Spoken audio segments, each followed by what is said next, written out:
अब लोग कहते हैं शांति धारा नहीं होना चाहिए, अभिषेक ही होना चाहिए, झाड़ी से नहीं होना चाहिए। बीच में एक चला, बोले वो नाली होती ना, नली जैसी झाड़ी, वो नाली से नहीं। अरे मैंने कि बताओ, अब कहीं ना कहीं खोट निकालना है। तो रे सुनो रे भारतवर्ष के लोगों, आज मैं प्रमाण भी लाया हूँ आगम का। 2 प्रमाण देता हूँ। एक तो जिनसेन स्वामी का अभिषेक और शांति धारा दोनों अलग अलग चीजें की जाती है। कैसे की जाती हैं उसके लिए सुने। बड़े बड़े कलशों के द्वारा अभिषेक हो चुका, और अभिषेक क्या कर दिया उन्होंने, पूरा अभिषेक का कार्य पूरा समाप्त हो गया, और समाप्त होने के बाद फिर जाकर के शांति धारा उन्होंने की। इसके संबंध में अभिषेक समाप्त हो गया, फिर अभिषेक समाप्त करने के बाद फिर उन्होंने क्या किया, देखो सुने। अभिषेक की क्रिया हो गई, पूरे कलश हो गए, सब हो गए। अभिषेक के बाद फिर संस्कृत में भी है, कनत कनक भृंगार नाल द्वारा पतंति अत्यस्यहु रेजे भक्ति भरेणैव जिनमाननन्तु मुद्यतः। ये श्लोक है। दैदीप्यमान सुवर्णों की झाड़ी के नाल से, अभिषेक झाड़ी से नहीं होता है, अभिषेक किससे होता है, कलश से। वो वर्णन बहुत बड़ा है इसलिए नहीं पढ़ रहा हूँ। बड़े बड़े कलशों से अभिषेक कर चुका, करने के बाद अभिषेक समाप्त हुआ, अभी उसका भी बता देता हूँ। अभिषेक समाप्त करने के बाद फिर उसने क्या किया, सुवर्ण झाड़ी को उठाया। सुवर्ण झाड़ी से मुंह से नहीं किया, सुवर्ण झाड़ी के नाल से। नाल क्या कहलानी, टोटी। अब कई आर्काएं, कई महाराज लोग कहते वो नाल से नहीं होना चाहिए, वो नाल में जीभ फंस जाते हैं।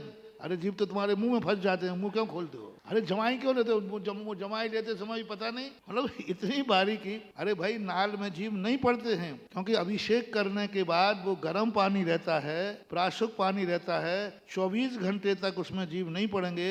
और जैसे ही अभिषेक के बाद आध घंटे शांत झाड़ी रखी रहेगी तो वो अपने आप सूख जाती है, ऐसा मानना चाहिए। दैवीप्यमान सुवर्ण की झाड़ी के नाल से पड़ती हुई सुगंधित जल की धारा ऐसी शोभायमान होती थी मानो भक्ति के भार से भगवान नमस्कार करने के लिए उद्यत हुई है। धारा, अभिषेक नहीं, उद्यत हुआ है नहीं, अभिषेक। बिजली के समान कुशल पीले भगवान के शरीर पर प्रभा के समुद्र व्याप्त हुई वह धारा ऐसी सुगंधित हो रही थी मानो जलती हुई अग्नि में घी की आहुति डाली जा रही है। अभिषेक के लिए उपमा नहीं है, ये धारा के लिए। स्वभाव से सुगंधित अत्यंत पवित्र भगवान के शरीर पर पढ़कर वह धारा, अभिषेक नहीं, अभिषेक का जल नहीं, वह धारा जो तुम शांति धारा कह रहे हो, चरितार्थ हो गई थी। उसने भगवान के उक्त दोनों गुण अपने अधीन कर लिए थे। यद्यपि यह जल के समूह सुगंधित फूलों सुगंधित सुभाषित किया था, तो भगवान के शरीर पर कुछ विशेषता धारण कर रहा था, ये उनकी विशेषता थी। वह दूध के समान, दूध की धारा नहीं, दूध के श्वेत जल की धारा हम सबके आनंद के लिए जो रत्नों की धारा के समान पूर्ण करने वाली थी,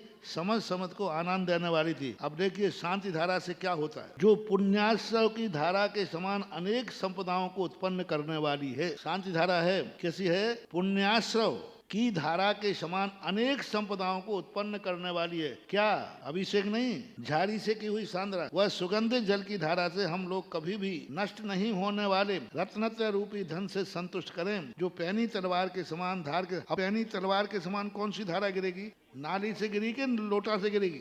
धारा के समान विघ्नों के समूह को नष्ट करती है। लोग कहते हैं शांति धारा से कौन से विघ्न नष्ट होते हैं, कहाँ लिखा है, ये लो पढ़ो। सुन रहे हो, पढ़े लिखो मूर्खो। जो पैनी तलवार के धार के समान विघ्नों के समूह को नष्ट कर देती है, ऐसे वह पवित्र सुगंधित जल की धारा सदा हम लोगों के लिए मोक्ष के लिए कार्यकारी हो। जो बड़े बड़े मुनियों को मान्य है, जो जगत के एकमात्र पवित्र करने वाली है। देखो महाराज का नाम भी आ गया। जो बड़े बड़े मुनियों को मान्य है, संस्कृत में लिखा है, हम हिंदी पढ़ रहे हैं उसकी। जो जगत को एकमात्र पवित्र, पंडित जी पन्नालाल जी साहब ने इसकी हिंदी टीका की है। ऊपर संस्कृत के पूरे श्लोक में खराब हुआ इसलिए नहीं पढ़ा। बड़े बड़े मुनियों को मान्य है, जो जगत को एकमात्र पवित्र करने वाली है, जो आकाश गंगा के समान शोभायमान है, ऐसी वह सुगंधित जल की धारा हम सबकी रक्षा करे। और जो भगवान के शरीर पर पाकर अत्यंत पवित्र हुई है, ऐसी वह सुगंधित जल की धारा हम सबको पवित्र करे। इस प्रकार भगवान के जल के शांति के लिए उच्च स्वर से शांति मंत्र पढ़ा। अब देखो, धारा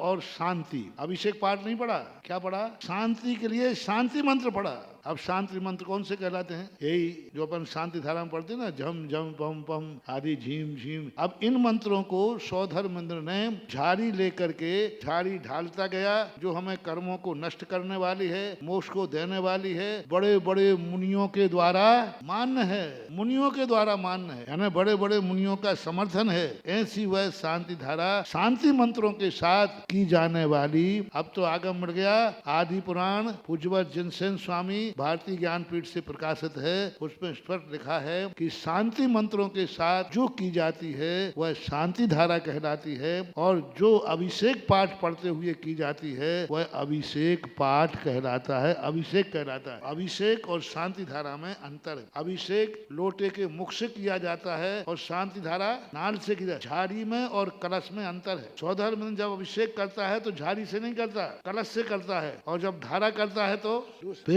पर्व है त्रयोदश पर्व, 13वां पर्व, पृष्ठ संख्या है 300, श्लोक 188 से लेकर के 199 तक।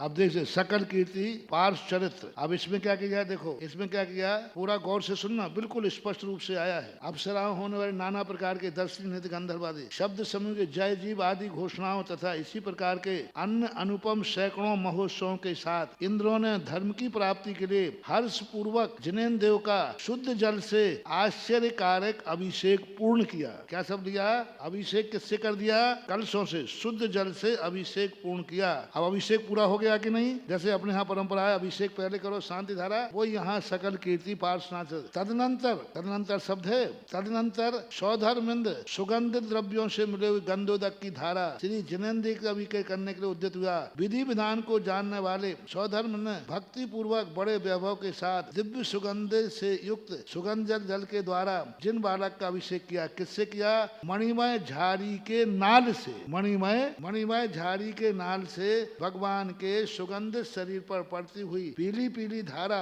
पुण्य की धारा के समान अत्यधिक शोभित हो रही थी। अब देखो अभिषेक किससे करवाया इन्होंने यहाँ पर, कलशों से, और अभिषेक पूर्ण हो गया। उसके बाद जाकर के झाड़ी की नाल के द्वारा भगवान के ऊपर जल धारा छोड़ी गई, जो समस्त दिशाओं अथवा आशाओं को पूर्ण कर रही थी, जगत को आनंद बढ़ाने वाली थी। ऐसी धारा जिनवाणी के समान हमारे मन को पवित्र करे, पुण्याश्रव की धारा के समान सत्पुरुषों को उत्कृष्ट लक्ष्मी उत्पन्न करती है। यह धारा जगत में शीघ्र ही हम लोगों को मोक्ष लक्ष्मी प्रदान करे, जो तलवार की धार के समान धर्मात्मा जीवों के धर्म में आने वाले विघ्न समूह को नष्ट करती है। यह धारा हमारे रत्नत्र रूप पुण्य कार्यों में आने वाले विघ्न को अच्छी तरह नष्ट करे। जो जिनेन्द्र भगवान के शरीर का स्पर्श पाकर अत्यंत पवित्र हो गई थी, वह धारा हमारे मन वचन काय को अच्छी तरह पवित्र करे। इस प्रकार उन इंद्रों ने गंधोदक से संसार संबंधी पापों को शांति के लिए उच्चार से शांति की घोषणा की। शांति के इस प्रकार से ये धारी मिल गई, शांति धारा मिल गई। समझना तो समझो,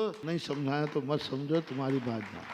तो अब ये पूरा का पूरा अब इतना प्रमाण और स्पष्ट जिनसेन स्वामी कह रहे हैं, मुनियों के द्वारा मान्य है, बड़े बड़े छोटे मोटे मुनियों के द्वारा नहीं, बड़े बड़े मुनियों के द्वारा मान्यता को प्राप्त है, शांति मंत्रों के द्वारा और झाड़ी के द्वारा। कई लोगों ने झाड़ियां बदलवा दी, झाड़ियों की डिजाइन बदलवा दी, लेकिन झाड़ी वही है जो नाल वाली झाड़ी होती है, उसी को झाड़ी कहते हैं। और नाल वाली झाड़ी नहीं है तो वो झाड़ी नहीं, कलश है। समझ में आ गई हो तो ठीक, अपना काम तो कहना है। अब क्योंकि हम बोलते हैं तो अब इतना एकदम शास्त्र का श्लोक नंबर तो ध्यान रहता नहीं, लेकिन फिर भी आप लोगों को बहुत बहुत थैंक्स।